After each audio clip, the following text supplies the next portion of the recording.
Okay बेटे, सो आज हम बायोलॉजिकल मेथड को स्टडी करेंगे। बायोलॉजिकल मेथड मीन्स कि अगर कभी भी हमें कोई प्रॉब्लम फेस करना पड़ जाती है कि कोई भी इशू है, कोई भी प्रॉब्लम हम फेस कर रहे हैं, तो उसे बायोलॉजिकली या साइंटिफिक मेथड से हम किस तरह से सोल्व कर सकते हैं। ओके, यहाँ पे बायोलॉजिकल मेथड को हमने डिफरेंट स्टेप्स में डिवाइड किया हुआ है। जब भी आपकी प्रॉब्लम फेस करते हैं, आपने उसका सॉल्यूशन निकालना होता है, तो सॉल्यूशन निकालने के लिए सबसे फर्स्ट काम बेटे जो आप करते हैं वो है ऑब्जर्वेशन। ऑब्जर्वेशन मीन्स कि आप अपनी 5 सेंसेस को यूज़ करते हुए वहाँ से डाटा कलेक्ट करते हो। डाटा कलेक्ट करते हो मीन्स कि आप ऑब्जर्व करते हैं कि वहाँ पे क्या क्या चेंजेस हैं। ऑब्जर्वेशन के लिए आप अपनी 5 सेंसेस को यूज़ करते हैं, और 5 सेंसेस आप सबको पहले पता होंगी, मैं दोबारा बता देती हूँ आपको। फर्स्ट आपकी जो सेंस ऑर्गन है वो नोज, जो आप स्मेल के लिए यूज़ करते हैं। आपकी आइज़, जिन्हें आप विजन के लिए या देखने के लिए यूज़ करते हो। थर्ड इज योर टंग, और ये टंग आप यूज करते हैं टेस्ट के लिए। ओके, सो इसके बाद fourth sense organ year. Year आप यूज करते हैं हेयरिंग के लिए। And last one is skin या फिर हैंड, जिसे आप यूज करते हैं टच के लिए। सो ये आपकी 5 सेंसेस हैं, 5 सेंस ऑर्गन्स हैं। यूज़ करते हुए आप ये ऑब्जर्वेशंस करते हैं। आपको स्मेल करनी है तो आप नोज यूज़ करेंगे, आपको कुछ देखना है तो आप आइज़ के थ्रू देखेंगे, आपको टेस्ट करना है तो आप टंग के थ्रू देखोगे, आप कुछ सुनना है तो आप ईयर्स के थ्रू सुनते हैं, और टच करना है तो आप हैंड्स के थ्रू या स्किन के थ्रू करोगे। ओके, सो इन सेंसेस को यूज़ करते हुए बेटे आप ऑब्जर्वेशंस कलेक्ट करते हैं। अब ये ऑब्जर्वेशंस हमारे पास 2 टाइप्स की होती हैं, qualitative observation and quantitative observation. Qualitative observation and quantitative observation.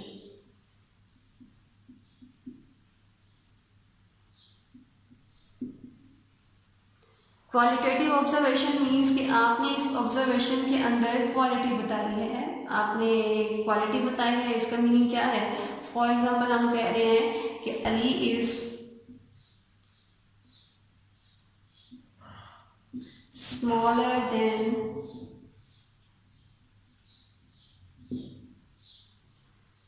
Hamza. It means कि हमने यहाँ पे बता दिया कि अली जो है वो हमजा से स्मॉलर है, उसकी जो लेंथ है, जो हाइट है, वो छोटी है as compare to Hamza. Okay, quantitative के अंदर आप क्या बताते हो कि Ali is 5 centimetre smaller than Hamza. It means कि आपने इस वाली ऑब्जर्वेशन के अंदर नंबर बता दिया है कि अली हमजा से कितना छोटा है। क्वालिटेटिव में आपने जैसे उसकी क्वालिटी बताई थी। सो इन दोनों ऑब्जर्वेशन से बेस्ट ऑब्जर्वेशन कौन सी है? Quantitative observation. क्वांटिटेटिव क्यों बेस्ट है? बिकॉज आपने हमेशा जब भी कोई चीज़ बताते हैं और आप उसका नंबर जब बता देते हो तो कोई भी जो कन्फ्यूजन है वो आपको क्लियर हो जाती है कि कोई चीज़ जो हो रही है वो स्मॉलर है या टॉलर है या कोई भी और क्वालिटी है, तो वो क्वालिटी आपको स्पेसिफाई हो जाती है कि इतनी किसी चीज़ से ज़्यादा है या इतनी कम है। तो क्वांटिटेटिव ऑब्जर्वेशन ज़्यादा बेटर क्यों है क्वालिटेटिव से? आपको शॉर्ट क्वेश्चन में आ सकता है, और आप इसके आंसर में क्या लिखेंगे कि जो क्वांटिटेटिव ऑब्जर्वेशन है वो मेजरेबल है। ठीक है, मेजरेबल है और आप इसे रिकॉर्ड कर सकते हो। यहाँ पे आपने उसकी क्वालिटी को बता दी है कि ये इतना छोटा है, ये इतना बड़ा है उससे, लेकिन यहाँ पे आपने इसकी क्वांटिटेटिव बता दी है। सो अगर आपको क्वेश्चन आता है कि why quantitative observation is better than qualitative, तो आप क्या आंसर करेंगे कि because quantitative observation is measurable and recordable, ये दो करैक्टर्स आपने लिख देने इसके अंदर। क्या आप उसको मेजर कर सकते हो और मेजर करने के बाद आप उसे रिकॉर्ड भी कर सकते हो। इससे आप कहते हैं कि quantitative observation is better than qualitative observation. So सबसे फर्स्ट मेथड में काम आपने क्या किया कि आपने अपनी 5 सेंसेस को यूज़ करते हुए डाटा कलेक्ट कर लिया। ये दोनों ऑब्जर्वेशन हो सकती हैं, क्वालिटेटिव भी और क्वांटिटेटिव भी, लेकिन हमने बोला कि जो क्वांटिटेटिव है ये बेटर है और बेस्ट है as compare to qualitative. Second, observations करने के बाद, डाटा कलेक्ट करने के बाद आपने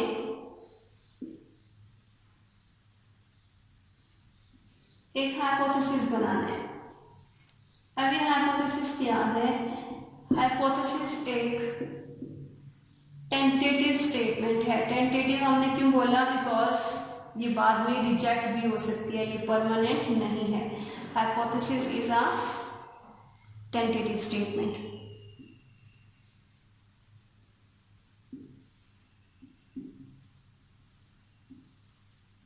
टेंटेटिव क्यों कह रहे हैं? बिकॉज ये परमानेंट नहीं है।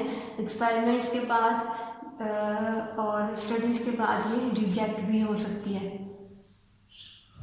ओके, सो आपने डाटा कलेक्ट कर लिया, ऑब्जर्वेशन कर ली, आपने एक स्टेटमेंट बनानी है। अब ये स्टेटमेंट जो आप बना रहे हैं, ये स्टेटमेंट बेटे 2 टाइप्स की हो सकती है। First one is deductive and second is inductive.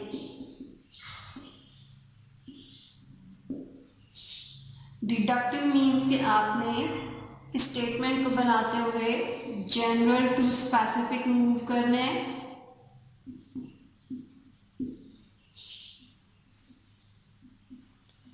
और इंडक्टिव मीन्स कि आपने स्टेटमेंट को बनाते हुए स्पेसिफिक टू जनरल मूव करना है।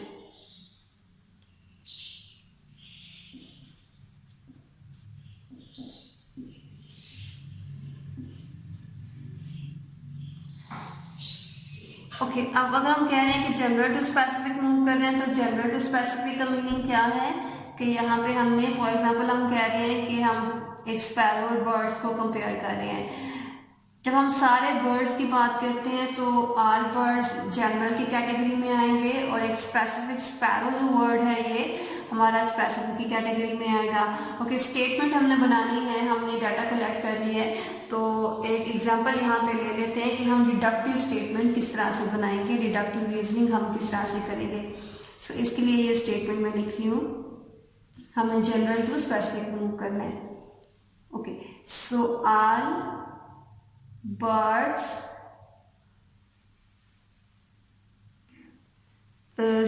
हमने बात की कि हमने जनरल टू स्पेसिफिक मूव करना है या स्पेसिफिक टू जनरल मूव करना है।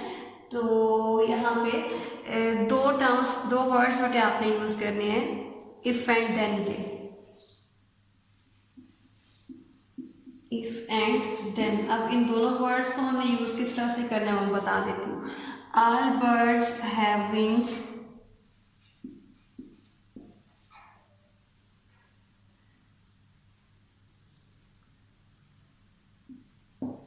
if all birds have wings, then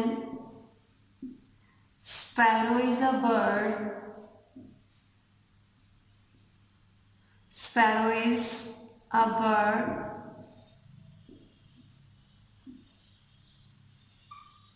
and it must have wings.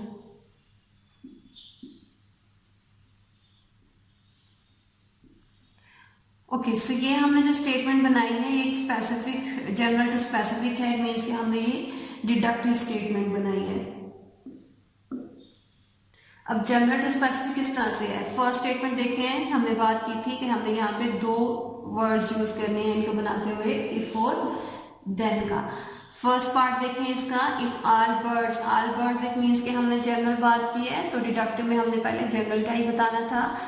First part के बाद हमने देन का टर्म यूज की है और सेकंड सेंटेंस यहाँ से हम स्टार्ट कर रहे हैं। सेकंड सेंटेंस में देन यूज करने के बाद हमने जनरल बताया है, स्पेसिफिक। स्पैरो है तो ऑब्वियसली ये स्पेसिफिक है। सो हमने पहले जनरल बताया, फिर स्पेसिफिक बोला, तो लेकिन यहाँ पे फर्स्ट जो सेंटेंस था उसमें इफ का यूज़ किया और सेकंड में हमने देन का यूज़ किया। So general to specific move कर रहे हैं तो ये हमारी डिडक्टिव रीजनिंग है या डिडक्टिव स्टेटमेंट है। सेकेंड जो हमारी स्टेटमेंट है वो है इंडक्टिव स्टेटमेंट। दोनों तरह से आप ये हाइपोथेसिस की स्टेटमेंट बना सकते हैं और दोनों स्टेटमेंट्स बनाने के लिए आपने ये दोनों टर्म्स यूज़ की, डिडक्टिव और इंडक्टिव। अब यहाँ पे जो फर्स्ट आपने बनाई है वो जनरल टू स्पेसिफिक मूव कर रहे थे और वो ऑब्वियसली डिडक्टिव होगी। इंडक्टिव के लिए आपने क्या करना है कि इसी तरह से आपके सेंटेंस के दो पार्ट्स होंगे। फर्स्ट पार्ट को आपने इफ से स्टार्ट करना है और सेकंड पार्ट को सेंटेंस के आपने देन से स्टार्ट करना है। लेकिन यहाँ पे आपने जनरल टू स्पेसिफिक मूव नहीं करना, फिर यहाँ पे मूव आपने किस तरह से करना है, स्पेसिफिक टू जनरल मूव करना है। So specific to general move करने के लिए उसकी एग्जाम्पल यहाँ पे लिख लेते हैं।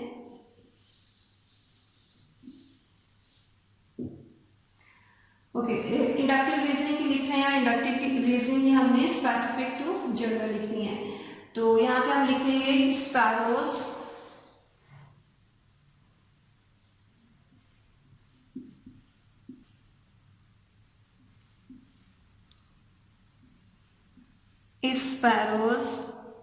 have wings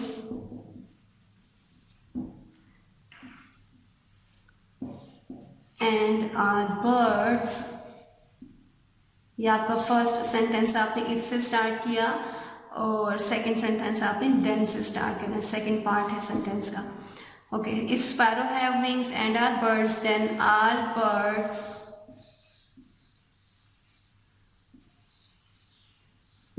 must have wings। Okay, so ये आपका फर्स्ट पार्ट आपने इफ से स्टार्ट किया, सेकंड पार्ट सेंटेंस का आपने देन से स्टार्ट किया। पहले आपने स्पैरोज का फर्स्ट पार्ट में बताया और सेकंड पार्ट में आपने ऑल बर्ड्स का बताया है। स्पैरोज हैं तो इट मीन्स कि आपने एक स्पेसिफिक वर्ड यूज़ किया है और ऑल बर्ड्स हैं तो आपने एक जनरल वर्ड यूज़ किया है। ओके, सो यहाँ पे आप स्पेसिफिक टू जनरल मूव कर रहे हैं। स्पेसिफिक टू जनरल आप किस स्टेटमेंट के अंदर मूव करते हैं, इंडक्टिव स्टेटमेंट के अंदर। जब भी आपने ऑब्जर्वेशन कर ली और ऑब्जर्वेशन करने के बाद आपने अब हाइपोथेसिस बनाना है तो हाइपोथेसिस बनाते हुए आपने क्या किया कि आपने दो तरह की ये स्टेटमेंट्स बनाई और दोनों स्टेटमेंट्स में आपने ध्यान रखा कि आप जनरल टू स्पेसिफिक भी मूव कर सकते हो और स्पेसिफिक टू जनरल भी। लेकिन अगर आप जनरल टू स्पेसिफिक मूव करेंगे तो आप डिडक्टिव बोलेंगे इसे, और अगर आप स्पेसिफिक टू जनरल बोलेंगे तो ये आप इसे इंडक्टिव स्टेटमेंट या रीजनिंग बोलोगे। ये दोनों आपको कंपैरिजन शॉर्ट क्वेश्चन में आ सकते हैं। और समटाइम्स क्या होता है कि बायोलॉजिकल मेथड में से जस्ट आपको हाइपोथेसिस लॉन्ग क्वेश्चन में आ जाता होता है, तो ये आपने हाइपोथेसिस लॉन्ग क्वेश्चन के लिए देख लेना है। Okay, so third step is testing of hypothesis.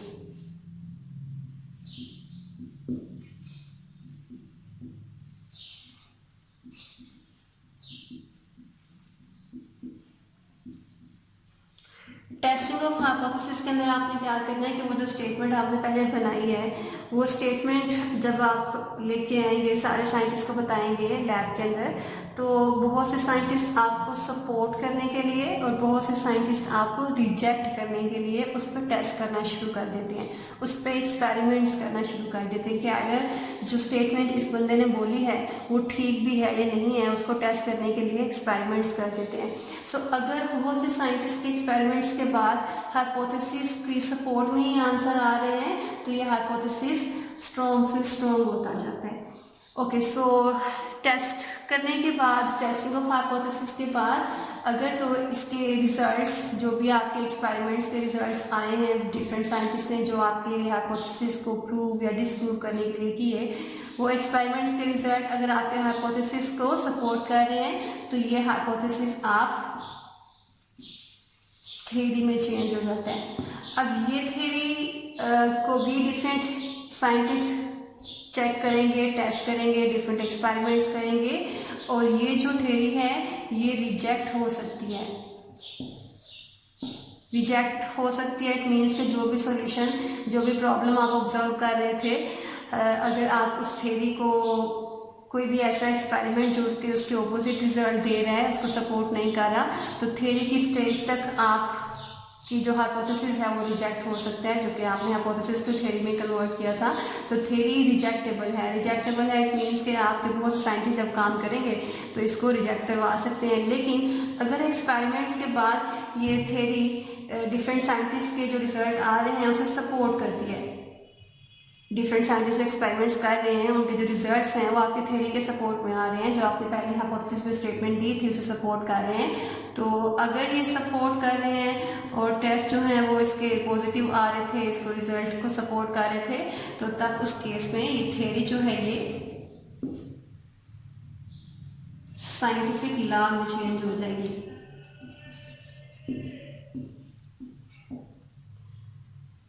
Okay, सो सबसे पहले आपने ऑब्जर्वेशंस की। ऑब्जर्वेशन करने के बाद आपने एक टेंटेटिव सी स्टेटमेंट बना ली कि शायद जो हम प्रॉब्लम देख रहे हैं उसका सोल्यूशन ऐसा हो सकता है। ओके, अब उस सोल्यूशन के लिए आपने सबसे पहले ये डिफरेंट साइंटिस्ट को बताया कि मैंने एक स्टेटमेंट बनाई है इस ऑब्जर्वेशन को देखते हुए। जब आप वो लैब के अंदर लेके आते हैं तो डिफरेंट साइंटिस्ट पे एक्सपेरिमेंट्स करेंगे और एक्सपेरिमेंट्स करने के बाद उसके जो रिजल्ट्स हैं डिफरेंट साइंटिस्ट के उस हाइपोथेसिस की सपोर्ट में भी आ सकते हैं और उस हाइपोथेसिस की ऑपोजिट भी आ सकते हैं। अगर तो उसके सपोर्ट में ये आंसर्स आ रहे हैं, उनके रिजल्ट्स आ रहे हैं सारे साइंटिस्ट के, तो ये जो आपने हाइपोथेसिस बनाया था ये थ्योरी में चेंज हो जाएगा। अब थ्योरी जो है इसके ऊपर भी एक्सपेरिमेंट्स कंटिन्यू रहेंगे, साइंटिस्ट काम करते रहते हैं, लेकिन अगर कुछ किसी भी एक साइंटिस्ट का उसके ऑपोजिट रिजल्ट आएगा तो वो थ्योरी भी रिजेक्टेबल है, रिजेक्ट हो सकती है। लेकिन अगर थ्योरी को सपोर्ट में ही सब आंसर आ रहे हैं, सबके एक्सपेरिमेंट्स जो थे डिफरेंट साइंटिस्ट के उसे सपोर्ट ही कर रहे हैं, तो ये जो आपकी थ्योरी है ये साइंटिफिक लॉ में चेंज हो जाएगी। और साइंटिफिक लॉ यूनिफॉर्म है, इसकी डेफिनेशन बहुत इंपॉर्टेंट है, यूनिफॉर्म है और कांस्टेंट है। ये ऐसा रहता है, आने वाली कोई भी जनरेशन इसे रिजेक्ट नहीं कर सकती या इसको चेंज नहीं कर सकती। सो जैसा ही लॉ उन्होंने दिया है वो इसी फॉर्म में रहेगा। अगर तो आपकी थ्योरी लॉ में चेंज हो गई, अदरवाइज थ्योरी यहाँ से रिजेक्ट हो जाएगी और दोबारा से आपको ये सारा काम करना पड़ेगा कि किसी भी प्रॉब्लम का सोल्यूशन निकालने के लिए ऑब्जर्वेशन दोबारा करेंगे, हाइपोथेसिस दोबारा निकालेंगे, टेस्ट दोबारा करेंगे और थ्योरी दोबारा बनाएंगे।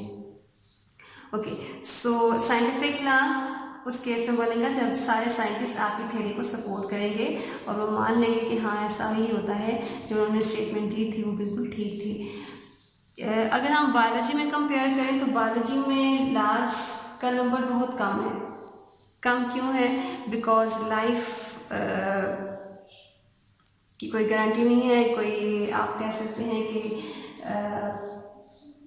बहुत जल्दी जो लिविंग ऑर्गेनिजम्स हैं बहुत जल्दी इनको डिजीज़ हो जाती है, उनकी कंडीशंस चेंज हो जाती हैं, उनकी डेथ भी हो सकती है, कुछ भी हो सकता है। सो जो रिसर्च हम कर रहे थे वो रिसर्च उसकी डेथ होने से या डिजीज़ होने से किसी भी लिविंग ऑर्गेनिज्म के ऊपर वो चेंज हो जाती है या ख़त्म हो जाती है, स्टॉप हो जाती है।